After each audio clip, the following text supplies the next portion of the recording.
మాదక ద్రవ్యాలకు వ్యతిరేకంగా ప్రజలు విద్యార్థులు జిల్లా పోలీసు యంత్రాంగంతో కలిసి యుద్ధం చేయాలని జిల్లా ఎస్పీ అఖిల్ మహాజన్ పిలుపునిచ్చారు.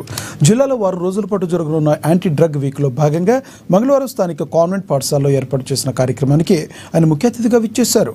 మాదక ద్రవ్యాల బారిన పడితే కలిగే నష్టాలను విద్యార్థులకు వివరిస్తూ వాటికి దూరంగా ఉండాలని పలు సూచనలు చేశారు. డ్రగ్స్కు వ్యతిరేకంగా ముద్రించిన పోస్టర్లను విద్యార్థుల ఉపాధ్యాయులతో కలిసి ఆయన ఆవిష్కరించారు. ఏ డ్రగ్ సోల్డర్ నినాదంతో ఏర్పాటు చేసిన ఫోటో పాయింట్ వద్ద విద్యార్థులతో కలిసి ఫోటోలు దిగారు. క్యూఆర్ కోడ్తో యాంటీ డ్రగ్ సోల్జర్ సర్టిఫికేట్ను పొంది అందుకు అనుగుణంగా ప్రవర్తించాలని సూచించారు.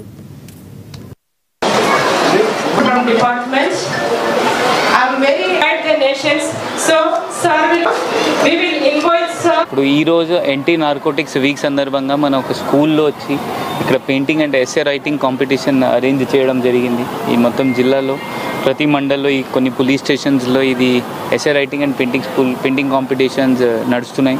ఇది కాకుండా మేజర్ చౌరస్తాలో మన ఒక సెల్ఫీ బోర్డ్స్ ఏర్పాటు చేశాము. అక్కడ కూడా జనాలు ఒక ఫోటో దిగి యాంటీ డ్రగ్ సోల్జర్ వాళ్ళు రావచ్చు.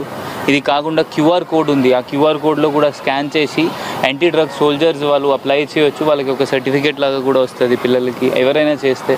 ఇప్పుడు దీనిపైన డ్రగ్స్ పైన యుద్ధం చేయాలి అండ్ గెలవాలి అంటే మనం అందరు కలిపి ఈ దీనిపైన సొసైటీ కలిపి పోలీస్ అండ్ సివిలియన్స్ ఆ కలిపి దానిపైన యుద్ధం చేస్తే మనం గెలవచ్చు. ఈ దానిలో అందరు మనకి పోలీస్కి హెల్ప్ చేయాలి, సపోర్ట్ చేయాలి కోరుకుంటున్నాము. ఏమైనా ఇన్ఫర్మేషన్ మీ దగ్గర ఉంటే మన పోలీస్కి ఇవ్వండి. అది కూడా మనం పట్టుకొని వాళ్ళకి కూడా